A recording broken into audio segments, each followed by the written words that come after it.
Saludos a todos y bienvenidos nuevamente a una nueva aventura con curiosidades bíblicas. Seguimos desglosando palabra por palabra la Escritura, inspirada a hombres imperfectos por el Espíritu de Dios, sin hablar de doctrinas ni de preferencias religiosas. Simplemente las explicamos a la luz de su original hebreo bíblico, costumbres y cultura de la época. Si no se ha inscrito en este canal, le invito a hacerlo y continuar con nuestras meditaciones. Hoy continuaremos estudiando el libro de Éxodo. Comenzaremos con Éxodo 8, del 1 al 7, que leo. Entonces Jehová dijo a Moisés: entra a la presencia de Faraón y dile: Jehová ha dicho así: deja ir a mi pueblo para que me sirva, y si no lo quisieres dejar ir, he aquí yo castigaré con ranas todos tus territorios. Y el río criará ranas, las cuales subirán y entrarán en tu casa, en la cámara donde duermes y sobre tu cama y en las casas de tus siervos, en tu pueblo, en tus hornos y en tus artesas. Y las ranas subirán sobre ti, sobre tu pueblo y sobre todos tus siervos. Y Jehová dijo a Moisés: di a Aarón: extiende tu mano con tu vara sobre los ríos, arroyos y estanques, para que hagas subir ranas sobre la tierra de Egipto.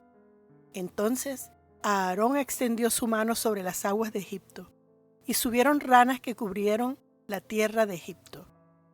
Y los hechiceros hicieron lo mismo con sus encantamientos, e hicieron venir ranas sobre la tierra de Egipto. Otro aviso, otra oportunidad. Otra muestra de misericordia de parte de Dios para con el faraón. Envía nuevamente a Moisés y a Aarón delante del faraón para hacerle la misma petición, que dejara salir a su pueblo para que le sirviera y le adore. Pero él se negó. Para apreciar el milagro que Jehová hizo con la plaga de las ranas, tuve que estudiar un poco acerca de la reproducción y metamorfosis de los anfibios, la cual es muy interesante, porque la hembra pone sus huevos en el agua y tiene un periodo entre 3 a 4 semanas para convertirse en renacuajos. Y como sabemos, ellos son muy pequeños para que tengan el tamaño de ranas. Para que tengan el tamaño de ranas, tomará mucho más tiempo. Los anfibios se reproducen en el agua y no en la tierra. Y habiendo dicho todo esto, comenzaremos con nuestro tema. Jehová, con una orden a Aarón, hizo que las ranas se criaran y salieran de las aguas al instante, sobre todos los lugares que les había dicho Moisés. Pero nos dice la Escritura que los hechiceros también hicieron lo mismo con sus encantamientos. Trajeron más ranas sobre la tierra. Siempre veo que las intenciones de los hechiceros y la del faraón nunca fueron a favor del pueblo, sino de competir con el poder de Jehová. Y esto me recuerda que muchas veces nos enfocamos más en la competencia, en copiar lo que otro está haciendo y tratar de superarlo. Porque si ellos pueden, yo también. Y tenemos que recordar que la Escritura nos dice que no debemos tener envidia ni celos para con el prójimo, ni tampoco que hagamos nada por vanagloria. Eso lo podemos leer en Filipenses 2, 3, 4, donde dice: nada hagáis por contienda o por vanagloria, antes bien con humildad, estimando cada uno a los demás como superiores a él mismo, no mirando cada uno por lo suyo propio, sino cada cual también por lo de los otros. Y esto es lo que hacían ellos, tratar de competir con Jehová, para demostrar que ellos también lo podían hacer, aunque sea por magia y no por originalidad. Ya que la palabra que se usa aquí en el original para hechiceros es lat, que es hacer calladamente o encubiertamente algo. Lo que los magos o hechiceros hacían era una especie de show, como cuando vamos al circo y ves a los magos hacer sus trucos. Y quedamos boquiabiertos, porque nos preguntamos: wow, ¿cómo lo hizo? Tanto el faraón como los espectadores salieron engañados. Y los hechiceros, al tratar de competir con el poder de Jehová, lo que hicieron fue empeorar la situación. Si estuvieran pensando en el beneficio del pueblo, tendrían que haberlas hecho desaparecer y acabar con la plaga, porque Jehová les permitió imitarlo, porque ellos no inventan nada ni improvisan. Y al ver esto el faraón, esta aterradora plaga de ranas, le rogó a Moisés que orara a su Dios para que quitara la plaga y él dejaría salir al pueblo a adorarle. A lo que Moisés le dijo que oraría a Jehová para que quitara todas las ranas de sus casas, pero que ellas quedarían en el río. Éxodo 8, del 8 al 15. Entonces Faraón llamó a Moisés y a Aarón y les dijo: Orad a Jehová para que quite las ranas de mí y de mi pueblo, y dejaré ir a tu pueblo para que ofrezca sacrificios a Jehová.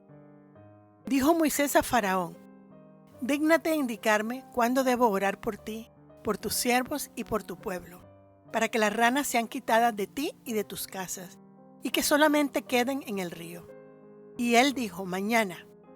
Y Moisés respondió: Se hará conforme a tu palabra, para que conozcas que no hay como Jehová vuestro Dios, y las ranas se irán de ti, y de tus casas, de tus siervos y de tu pueblo, y solamente quedarán en el río. Entonces salieron Moisés y Aarón de la presencia del faraón, y clamó Moisés a Jehová tocante a las ranas que había mandado a Faraón. E hizo Jehová conforme a la palabra de Moisés. Y murieron las ranas de las casas, de los cortijos y de los campos, y las juntaron en montones y apestaba la tierra. Pero viendo Faraón que le habían dado reposo, endureció su corazón y no los escuchó, como Jehová lo había dicho. Y Moisés le preguntó que para cuándo él quería que orara a Jehová. Y el faraón le contestó que al día siguiente.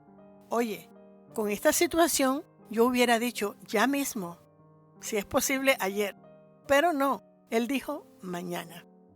Las personas que realmente desean un cambio no lo posponen para mañana o para luego, lo hacen ya mismo. De la misma manera, muchas personas procrastinan dejándolo todo para mañana, porque no tienen la intención de realizar nada. Otras personas hacen promesas para salir del paso, para lograr sus caprichos o para librarse de alguien o de algo. Y Moisés, como un hombre de Dios, cumplió lo prometido. Él fue y oró a Jehová, y Jehová hizo conforme a la palabra dada por Moisés, honrando así su promesa. Otro milagro de parte de Jehová, porque las ranas se quedaron en el río y no salieron de ahí. Las limitó al dejarlas dentro del río, quedando la ciudad llena de ranas muertas, sobre todo Egipto, ocasionándoles pudrición, hediondez y repugnancia por toda la tierra. Y ellos tuvieron que juntarlas y recogerlas con sus propias manos.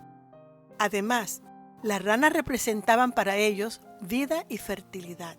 Sus dioses no pudieron darles vida a todas las ranas que habían muerto.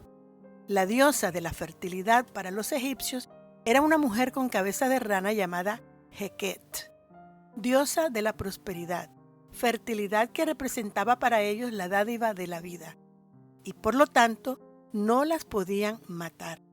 Y sus dioses no pudieron controlar la invasión de ellas. Aunque ya no había sangre en el río Nilo, sus actividades de comercio no pudieron realizarse debido a que ahora había ranas en él. Y su economía estaba siendo afectada grandemente, porque las plagas permanecían en el río. Y sus dioses nada pudieron hacer al respecto. Y Jehová les demuestra una vez más que Él tiene el control sobre ellas. Se las dio y las quitó cuando quiso, pero no las quitó del río, y el pueblo observaba. Vemos que el faraón vio el poder del Dios de Israel, pero se endureció y aún más. Pidió por primera vez oración al Dios de Moisés para que las quitara. Claro, no era su intención cumplir su palabra. Dios muchas veces usa aquello que nosotros idolatramos o damos más atención que a Él, como nuestra plaga, y no la sacará de nuestras vidas hasta que no nos volvamos a Él. Debemos tener cuidado cuando decimos que no tenemos o no disponemos de tiempo para Dios. Los hechiceros del faraón trajeron más ranas sobre Egipto. ¿Cuál era el sentido de sus hechicerías si no estaban ayudando ni al faraón ni a su pueblo? Con eso, lo único que sacaron fue demostrar que ellos también lo podían hacer y que lo que Jehová hacía no era gran cosa. Lo que lograron fue endurecer el corazón del faraón aún más. Y él no cumplió con su palabra a Moisés. y esta acción airó mucho a Jehová. Cuando se le hace promesa a Dios, es mejor cumplirlas, porque él, aunque directamente no le había hecho la promesa a Dios, se la había dado a Moisés, el cual representaba a Dios.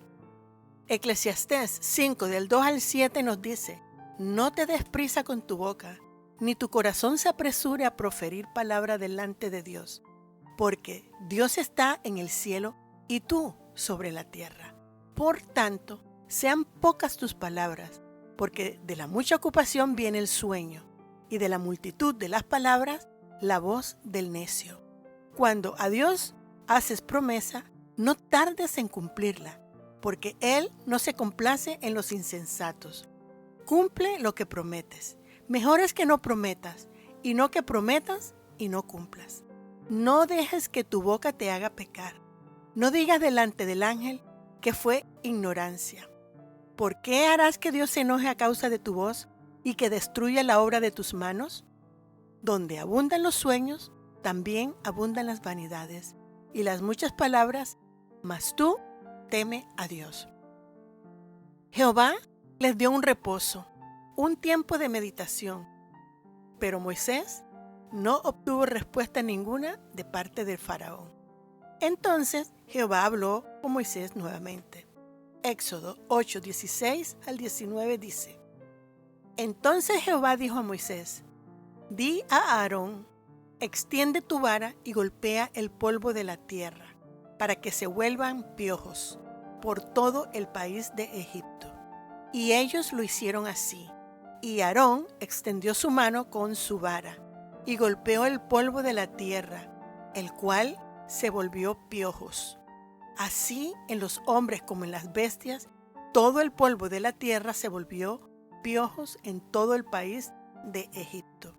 Y los hechiceros hicieron así también, para sacar piojos con sus encantamientos, pero no pudieron. Y hubo piojos tanto en los hombres como en las bestias. Entonces los hechiceros dijeron a Faraón: Dedo de Dios es este. Mas el corazón de Faraón se endureció y no los escuchó, como Jehová lo había dicho. Esta vez Jehová habló a Moisés que le dijera a Aarón que extendiera su vara e hiriera el polvo de la tierra, para que se volviera piojos por todo el país de Egipto. ¿Se imaginan la cantidad de piojos? Por cada grano de arena o de polvo había un piojo. Eso era espeluznante. Todo el país de Egipto estaba lleno de piojos. Y esta vez, por causa de la dureza de su corazón, Jehová no le dio aviso previo de lo que venía, y los tomó de sorpresa. Vimos en el capítulo 4, 22, cuando Dios le dijo a Moisés que le advirtiera al faraón que si no dejaba salir a su pueblo de sus tierras, Dios mismo mataría a su primogénito, porque Israel era su primogénito. Y continuamos hasta este capítulo y podemos observar cuántas veces Jehová le hace la misma petición al faraón. Pero él se empecinaba cada vez más. De la misma manera que el Señor se ha tomado miles de años pidiéndonos que nos volvamos a Él, nos ha mandado profetas, palabra de Dios, a Jesús, al Espíritu Santo, a los apóstoles, a los maestros, a los pastores, a los hermanos, tantos Moisés y tantos Aarones, y aún nos dio un libro donde nos anuncia el juicio final o el día del Señor. Y muchos están como el faraón y sus hechiceros, buscando alternativas y endureciendo sus corazones cada día más. Y la Escritura en 2 de Pedro 3, 9 al 10 nos dice: El Señor no tarda en cumplir su promesa, según entienden algunos la tardanza. Más bien, Él tiene paciencia con vosotros, porque no quiere que nadie perezca, sino que todos se arrepientan. Pero el día del Señor vendrá como un ladrón. Y así lo hicieron. Aarón extendió su mano, pero aquí sucede algo que me llama mucho la atención. Y es que Jehová le dijo a Moisés que le dijera a Aarón que extendiera su vara, para que hayan piojos. Y hubo piojos en los hombres, en las bestias y en todo el polvo de la tierra. Noto que durante estos capítulos que hemos estudiado se mencionan 3 varas, Primero se menciona la vara de Moisés en Éxodo 4:2.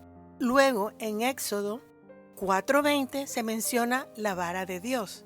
Y ahora se menciona la vara de Aarón nuevamente. Yo tenía que investigar cuál era esa diferencia o si simplemente habían 3 diferentes varas.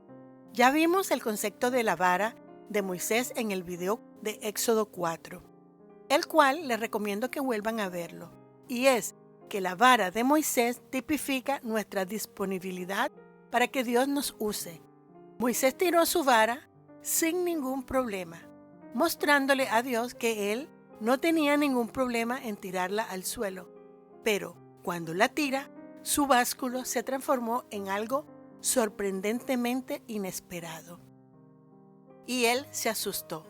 Pero Dios quería decirle que él podía utilizar sus capacidades y hacer con ellas cosas milagrosas y sorprendentes. También pudimos ver que cuando los magos egipcios tiraron sus varas al piso, ellas también se convirtieron en serpientes, demostrándole así a Moisés que ellos también tenían esa capacidad y estaban a la par. La sorpresa fue que la serpiente en la que se convirtió la vara de Aarón se comió a las de ellos. Y esto nos demuestra que una vez que nos disponemos a servir a Jehová, esa vara o esas capacidades que tenemos se convierten en una vara de poder que Dios utiliza para su gloria. Es decir, cuando nosotros estamos dispuestos a rendirnos delante de Dios, ponemos nuestras capacidades a sus pies. Dios mostrará su poder a través de nosotros, tal y como lo hizo con Moisés y con Aarón. Yo no había notado cuando estudiamos en el capítulo 7 que Jehová le dijo a Moisés que le dijera a Aarón que ahora él tirara su vara. Solo noté que ahora ambos tenían más confianza en Jehová, pero este detalle no lo noté sino hasta ahora. Y es que Aarón tenía que demostrar también su disponibilidad y rendirse delante de Jehová, al igual que lo hizo Moisés. Ambos rindieron sus voluntades y capacidades delante de Jehová, y Jehová los utilizó a ambos para realizar sus maravillas. De manera que el simbolismo de la vara o el básculo solo simboliza que nosotros, sin el poder de Jehová, no somos nada. No podemos producir nada bueno, espiritualmente hablando. Es verdad que todos tenemos ciertas capacidades porque nuestro Creador nos los ha dado. Pero para que sean fructíferos, tenemos que rendir nuestra voluntad delante de Dios. Por ejemplo, en Él vemos que Jesús se rindió totalmente a su Padre y permaneció fielmente en Él. Y fue por eso que su Padre no solo usó sus capacidades naturales, sino que le dio mucho más. Y por eso Jesús dijo en Juan 15:5, yo soy la vid y vosotros las ramas. El que permanece en mí, como yo en él, dará mucho fruto. Separados de mí, no podéis hacer nada. De manera que nuestras capacidades sin Dios no producen nada, no produce acción o vida. Por eso cuando Dios le preguntó a Moisés, ¿qué tienes en tu mano? Era para demostrarle que si él se rendía a Dios, él lo capacitaría y haría grandes maravillas con él. La vara de Moisés y de Aarón tipifica que ambos se rindieron delante de Dios y pusieron sus coronas delante de los pies de Jehová. Es decir, se pusieron a disposición de Jehová totalmente. Más adelante veremos que Dios honró a Aarón cuando el pueblo se rebeló contra ellos, que no querían que ellos los gobernaran más. Jehová le dijo a Moisés que tomara una vara de cada príncipe de las tribus, las marcara con los nombres de cada tribu, pero que la de la tribu de Leví la marcara con el nombre de Aarón. E hizo que esa vara floreciera y no las otras, y así lo nombró cabeza de la tribu de Leví. Leamos Números 17 del 1 al 12. Luego habló Jehová a Moisés diciendo, habla a los hijos de Israel y toma de ellos una vara por cada casa de los padres de todos los príncipes de ellos, 12 varas conforme a las casas de sus padres, y escribirás el nombre de cada uno sobre su vara. Y escribirás el nombre de Aarón sobre la vara de Leví, porque cada jefe de familia de sus padres tendrá una vara, y las pondrás en el tabernáculo de reunión delante del testimonio, donde yo me manifestaré a vosotros, y florecerá la vara del varón que yo escoja, y haré cesar de delante de mí las quejas de los hijos de Israel con que murmuran contra vosotros. Y Moisés habló a los hijos de Israel, y todos los príncipes de ellos le dieron varas, cada príncipe por las casas de sus padres una vara, en total 12 varas. Y la vara de Aarón estaba entre las varas de ellos. Y Moisés puso las varas delante de Jehová en el tabernáculo del testimonio. Y aconteció que el día siguiente vino Moisés al tabernáculo del testimonio, y he aquí que la vara de Aarón de la casa de Leví había reverdecido, y echado flores, y arrojado renuevos, y producido almendras. Entonces sacó Moisés todas las varas de delante de Jehová a todos los hijos de Israel, y ellos lo vieron, y tomaron cada uno su vara. Y Jehová dijo a Moisés: vuelve la vara de Aarón delante del testimonio, para que se guarde por señal a los hijos rebeldes, y hará cesar sus quejas delante de mí, para que no mueran. E hizo Moisés como le mandó Jehová, así lo hizo. Entonces los hijos de Israel hablaron a Moisés diciendo: he aquí nosotros somos muertos, perdidos somos, todos nosotros somos perdidos. Cualquiera que se acercare, el que viniere al tabernáculo de Jehová, morirá. ¿Acabaremos por perecer todos? Por eso ahora la vara de Aarón es aquella que florece, que da frutos del Espíritu Santo. Nosotros también floreceremos como la vara de Aarón si nos sometemos a él. Y continuando con nuestro texto, Jehová no permitió a los hechiceros sacar piojos, aunque lo trataron, y con eso demuestra una vez más que él es más poderoso que todos ellos y sus dioses. Entonces ellos fueron donde el faraón y le dijeron: dedo de Dios es este. Para dedo en hebreo se usa la palabra etzba, cuya raíz es zeba, que nos dice que lo que Dios escribe con su dedo queda marcado o escrito para siempre, como con tinta. Y además de esto, la palabra que se usa en hebreo para Dios es Elohim, refiriéndose al Dios creador todopoderoso de los hebreos, el Dios que causó las plagas, porque sus dioses no podían imitar ni detener esa plaga. Pero el faraón no los quiso escuchar, no les prestó atención, los ignoró a ellos también. Y sucedió como Yahweh había anunciado. ¿Qué lección puedo aprender aquí? Les demuestra a los hechiceros que todas las veces anteriores que ellos copiaron a Jehová, repitiendo las mismas plagas, les fue permitido por voluntad de Jehová. Pero había llegado la hora de que ellos mismos se dieran cuenta que el Dios de los hebreos era el más poderoso de todos. Pero el faraón estaba tan endurecido y se sentía tan impotente que no les prestó atención y no dejó salir al pueblo. Y continúa la narración, 8 del 20 al 32, diciendo: el Señor dijo a Moisés: mañana vas a madrugar, le saldrás al paso al faraón cuando baje al río, y le advertirás: así dice el Señor, deja ir a mi pueblo para que me rinda culto. Si no lo dejas ir, enviaré enjambres de tábanos sobre ti y sobre tus funcionarios, sobre tu pueblo y sobre tus casas. Todas las casas egipcias y aún el suelo que pisan se llenarán de tábanos. Cuando eso suceda, la única región donde no habrá tábanos será la de Gosén, porque allí vive mi pueblo. Y así sabrás que yo, el Señor, estoy en este país. Haré distinción entre mi pueblo y tu pueblo. Esta señal milagrosa tendrá lugar mañana. Y así lo hizo el Señor. Densas nubes de tábanos irrumpieron en el palacio del faraón y en las casas de sus funcionarios, y por todo Egipto, por causa de los tábanos, el país quedó arruinado. Jehová, en su misericordia, vuelve y envía a Moisés y les advierte nuevamente de otra muestra de su poder, ya que el faraón insistía en retener al pueblo como esclavos.